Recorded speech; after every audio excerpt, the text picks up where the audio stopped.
Let Psalms rise hope and courage in your heart and mind. The enemy wants people to be upset when they realize what he's stolen. God returns all. This makes us stronger and rises fierceness. Protect what is on your territory by asking God to come over it and make it God's property. Do your part by praying over it. Bless over it by speaking God's affirming words over it. Words from Psalms. Words from the Bible. Now when you get rid of the enemy in your operating methods and your old ways. By asking God to come into your thoughts and actions. By asking God, if there was anything I did today that does not align with you, show me, because I want to heal my ways. When you make changes as He guides, when He speaks to your heart, you'll see a difference in your life. How you feel, how you think, how your body feels, how doors and opportunities open up. Ask God to prioritize your life and help you run your priorities. Get rid of fake people pleasing and align you focus with your prayers and God-focused activities for healing and blessing yourself and others. There are steps to call God into healing you and creating a deeply meaningful life. Many people think the world revolves around them, and then when they feel like it, when they've had enough, acquired enough, did enough in the world and they feel empty, then focus on God, much like King Solomon. He taught a good lesson there. King Solomon's journey from acquiring many material things to seeking fulfillment in God is captured in various parts of the Bible, particularly in the book of Ecclesiastes and 1 Kings. Here are some passages that reflect his feelings of emptiness after pursuing material wealth and his eventual search for true fulfillment in God. 1. King Solomon's reflection on materialism and emptiness. Ecclesiastes 1:12-14, NIV. The teacher was king over Israel in Jerusalem. I applied my mind to study and to explore by wisdom all that is done under the heavens. What a heavy burden God has laid on mankind. I have seen all the things that are done under the sun, all of them are meaningless, a chasing after the wind. In these verses, Solomon reflects on the futility of all the material achievements and pursuits that he experienced. He recognizes that, despite all his wealth, wisdom, and accomplishments, they ultimately didn't bring him lasting satisfaction. Ecclesiastes 2:4-11, NIV. I undertook great projects, I built houses for myself and planted vineyards. I made gardens and parks and planted all kinds of fruit trees in them. I made reservoirs to water groves of flourishing trees. I bought male and female slaves and had other slaves who were born in my house. I also owned more herds and flocks than anyone in Jerusalem before me. I amassed silver and gold for myself, and the treasure of kings and provinces. I acquired male and female singers, and a harem as well, the delights of a man's heart. I became greater by far than anyone in Jerusalem before me. In all this my wisdom stayed with me. I denied myself nothing my eyes desired, I refused my heart no pleasure. My heart took delight in all my labor, and this was the reward for all my toil. Yet when I surveyed all that my hands had done and what I had toiled to achieve, everything was meaningless, a chasing after the wind, nothing was gained under the sun. In this passage, Solomon describes the extensive material possessions and pleasures he acquired. Despite his wealth and wisdom, he concludes that it was all meaningless, reinforcing the emptiness he felt in his pursuit of worldly gains.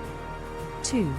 King Solomon's search for fulfillment in God. Ecclesiastes 2:24-25, NIV. A person can do nothing better than to eat and drink and find satisfaction in their own toil. This too, I see, is from the hand of God, for without him, who can eat or find enjoyment? Solomon acknowledges here that true satisfaction comes from God and recognizes that only through God's provision can one experience genuine joy in life. The realization that fulfillment is found in God's gifts, not in material wealth, marks a turning point in his reflections.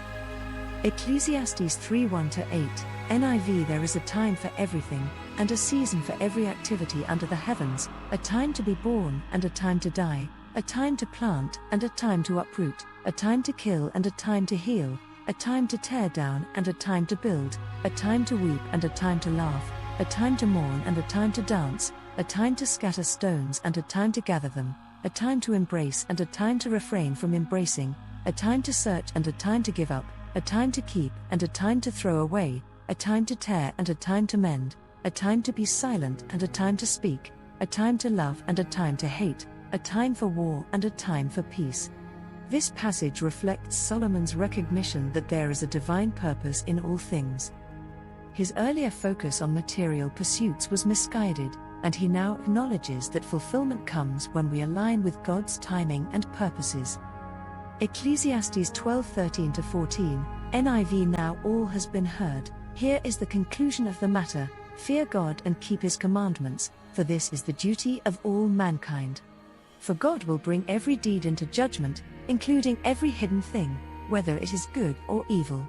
In the final verses of Ecclesiastes, Solomon concludes that the key to life and fulfillment is in revering God and living according to His commandments.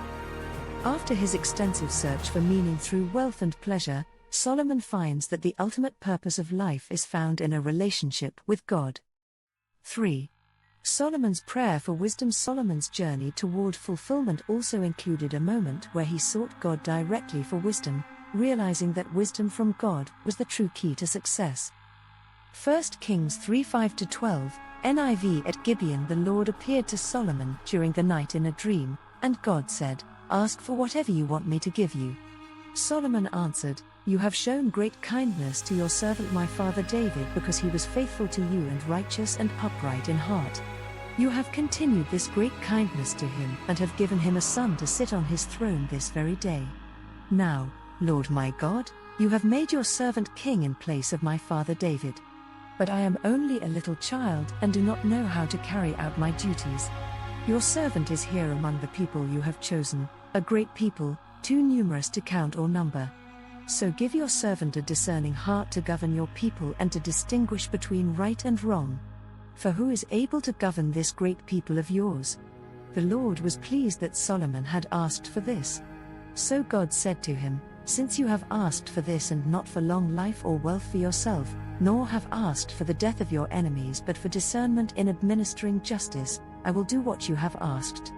I will give you a wise and discerning heart, so that there will never have been anyone like you, nor will there ever be." In this passage, Solomon chooses wisdom over material wealth, which is a clear step toward finding true fulfillment through God's direction, rather than through material gain. King Solomon's journey illustrates a profound spiritual transformation, from seeking fulfillment in wealth, pleasure, and accomplishments, to realizing that only a relationship with God and a life in alignment with His will brings true meaning and fulfillment. Through the passages of Ecclesiastes and his prayer for wisdom in 1 Kings, Solomon comes to understand that material wealth cannot fill the emptiness of the human soul. Instead, wisdom, reverence for God, and obedience to His commandments are the true sources of purpose and joy in life. There is no need for this. God is the one giving blessings. And calling Him into your life and into your ways is healing and blessing every step of the way. Let's review some Psalms for peace, healing and blessings under God. Psalm 57a for the director of music. To the tune of Do Not Destroy. Of David. A miktam. B. When he had fled from Saul into the cave.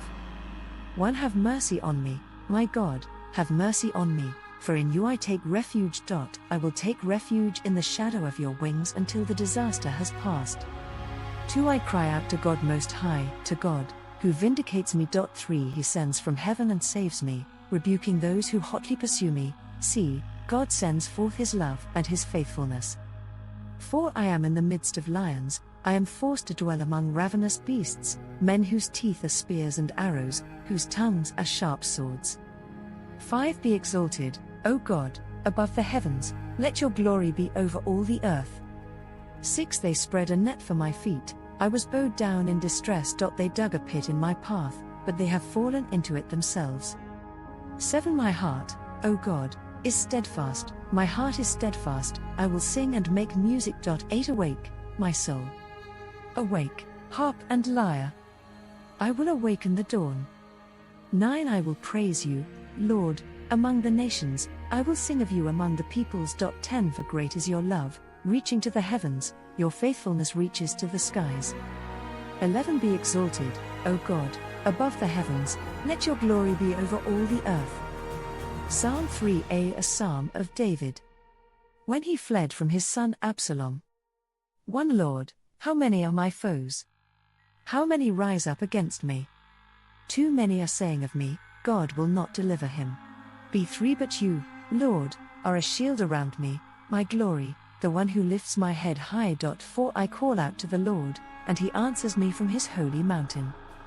5 I lie down and sleep, I wake again, because the Lord sustains me. 6 I will not fear though tens of thousands assail me on every side. 7 Arise, Lord. Deliver me, my God. Strike all my enemies on the jaw, break the teeth of the wicked. 8 From the Lord comes deliverance. May your blessing be on your people. Psalm 108a, a song. A psalm of David. 1 My heart, O God, is steadfast, I will sing and make music with all my soul. 2 Awake, harp and lyre. I will awaken the dawn. 3 I will praise you, Lord, among the nations, I will sing of you among the peoples. 4 For great is your love, higher than the heavens, your faithfulness reaches to the skies. 5 Be exalted, O God, above the heavens, let your glory be over all the earth. 6 Save us and help us with your right hand, that those you love may be delivered. 7 God has spoken from his sanctuary, in triumph I will parcel out Shechem and measure off the valley of Sukkot. 8 Gilead is mine, Manasseh is mine, Ephraim is my helmet, Judah is my scepter. 9 Moab is my washbasin, on Edom I toss my sandal, over Philistia I shout in triumph. 10 Who will bring me to the fortified city? Who will lead me to Edom? 11 Is it not you, God, you who have rejected us and no longer go out with our armies? 12 Give us aid against the enemy, for human help is worthless. 13 With God we will gain the victory, and he will trample down our enemies.